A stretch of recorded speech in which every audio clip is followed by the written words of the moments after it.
I'm Fallon, 33, middle child between two sisters who never learned how to hear the word no. Leona is 35, sharp, loud, always the center of every room. Tessa is 29, unpredictable, always has some drama happening and expects the rest of us to catch her when she falls. Growing up in a quiet suburban part of the Midwest, I learned early how to disappear into the background and make things easier for everyone else.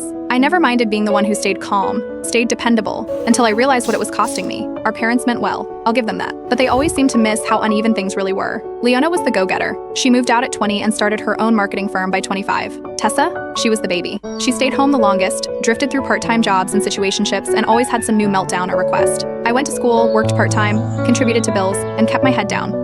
No complaints. That was the job I was assigned, keep the peace, smooth things over, don't make noise. When I graduated and became a paralegal, nobody made a big deal of it. My mom gave a short hug, Dad said that's nice, and we moved on. But when Leona got promoted at her agency, there was champagne, a dinner at a steakhouse, and a toast about how she was building her empire. Same thing happened when Tessa moved out of the house for real this time. They helped her load up a U-Haul, like she was heading off to college. I helped too. Of course I did. I paid part of Tessa's rent when her boyfriend left her out of nowhere. She cried on my couch for a week, left tissues everywhere, and walked out without so much as a thank you. When Leona got married in the Bahamas, I was the one helping book flights, emailing back and forth with the hotel staff, printing schedules. I even made a binder. It wasn't my wedding, but again, I helped. That's what I did. That's what they expected. Last Thanksgiving is when things finally cracked. We were cleaning up after dinner at our parents' place when Mom casually said that I'd be watching Leona's twins that weekend. Apparently, Leona had a spa trip booked with her friends, and they'd already figured I'd be free. No one asked. It wasn't presented like a favor. It was treated like a given. The way you might say, the mail comes at noon. They didn't even pause to see if I responded. Tessa was already putting leftovers into plastic containers.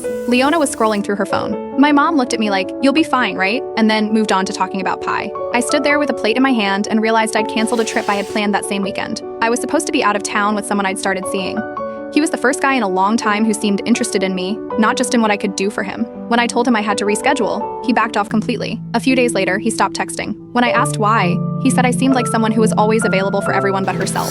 He wasn't wrong. That night, I sat down with a notebook and went back through my calendar. I counted 16 weekends that year where I'd been roped into something for one or both of my sisters. Watching the twins, feeding Leona's cat, helping Tessa paint, picking someone up from the airport, running out to get last-minute decorations, even baking cupcakes for a baby shower that wasn't mine to organize. Every time it was me. Every time it was assumed. When I told Leona I couldn't help once, just once, she rolled her eyes and said, "You don't have kids. You have time." When I said no to Tessa, she joked that I liked helping. Maybe I did. Maybe I did for longer than I should have, but helping isn't the same thing as being used. So I made a decision. Quietly. No speeches. No drama. I just stopped saying yes. If someone asked, I checked my own schedule. If it didn't work for me, I said no. No excuse.